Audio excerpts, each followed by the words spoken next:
Jacksonville, favorite media mogul, Daniel Patrick Hicken, Esquire, adjunct professor, etc., etc. Ready to give you this weekend's rundown of all things Jacksonville sports this weekend. First off, let's talk about the Jags. OTA, rookie mini camps, let's talk about the rookie mini camps. They're coming up this weekend, right?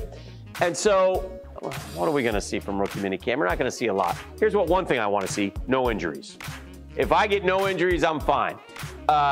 I would like to know how they envision using the #1 overall pick. Is he a hand on the ground guy, one of the front three?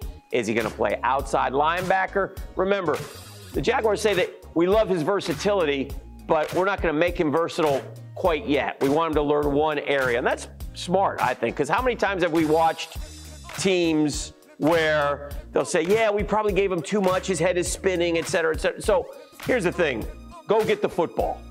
Whether you're at defensive end, whether you're at outside linebacker, but it'll be interesting to see how they plan on employing this great athlete who's yet to be a great football player. Hopefully that's what he will become. He has to.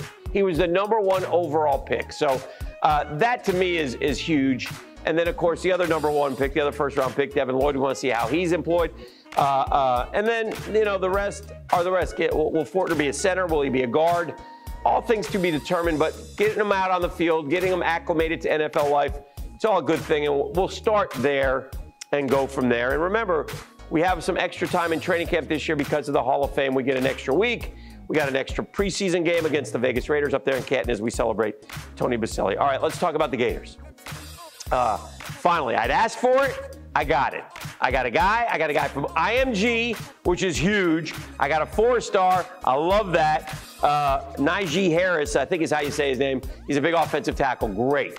Now let's keep it rolling. They also got, by the way, Creed Whittemore, who's Trent's brother, plays at Gainesville Buchholz. I think he plays quarterback there for his dad, but he's a terrific athlete. He'll play some receiver. He'll play receiver at Florida. Noles, Mike Norvell up at Amelia Island for the ACC meetings. One interesting thing to come out of that, I think, is they're talking about changing the schedules. Instead of playing everybody in your division and just, and not playing teams enough. In other words, we haven't played them since 2010. Well, now they're going to go 3-5-5, where you play 3 teams every year. And if you're Florida State, I'm sure it'd be Miami. I'm sure it'd be Clemson. And then I don't know who the other one would be, but if you're FSU, that's who you want to play. And then you play 5 from one and 5 from the other, and you rotate those 2. So that way you see everybody a lot more often. And that's probably the way a lot of these conferences should go. I think that's a great idea. Good for the ACC. Continue on. High school baseball and softball, we're into the postseason. It's great. It's win or go home. So, for example, shout out to Bartram Trail. Win last night, or the other night. So they advance to the next round. So that's what you got to do, though. You got to win 3 games to get to the Final Four, and then you got to win 2 more. If you win 5 straight, you're state champions. But it ain't easy. We've already lost some good baseball teams from this area. Sandalwood, Fletcher already out as we move forward. So that's all the time we got today, ladies and gentlemen. Enjoy the weather. Oh, how good is that weather out there? Best thing of all about Jacksonville, FLA. And we'll see you next time on Jacksonville's Weekend in Sports.